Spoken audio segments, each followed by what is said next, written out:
بسم اللہ الرحمن الرحیم اما یجیب المضطر اذا دعاہ ویکشف السوء، بھلا وہ کون ہے جو بے قرار شخص کی دعا قبول فرماتا ہے جب وہ اسے پکارے اور تکلیف دور فرماتا ہے۔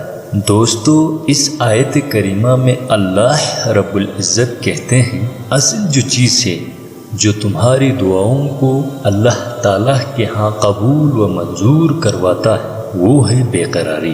المضطر اضطرار سے مشتق ہے، کسی ضرورت سے مجبور و بے قرار ہونے کو اضطرار کہا جاتا ہے، اور وہ تبھی ہوتا ہے جب اس کا کوئی یار و مددگار نہ ہو اور کوئی بھی سہارا نہ ہو، جو دنیا کی سہاروں سے مایوس ہو کر خالص اللہ تعالیٰ ہی کو فریاد رساں سمجھ کر اس کی طرف متوجہ ہو۔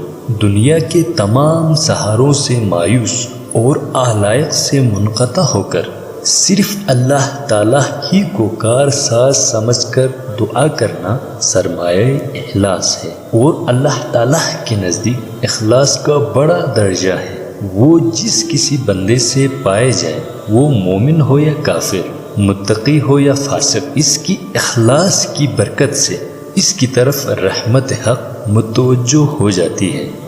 غیر مسلموں کی دعا قبول ہونے کی وجہ یہ ہے کہ جب ان پر مصیبت آتی ہے تو اپنے تمام خداؤں کو چھوڑ کر خالص اللہ کو پکارتے ہیں۔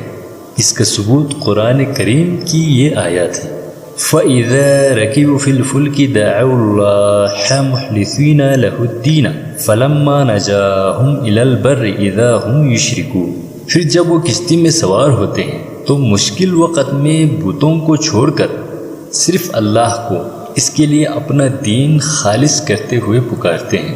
پھر جب اللہ انہیں بچا کر خشکی تک پہنچا دیتا ہے تو اس وقت وہ دوبارہ شرک کرنے لگتے ہیں۔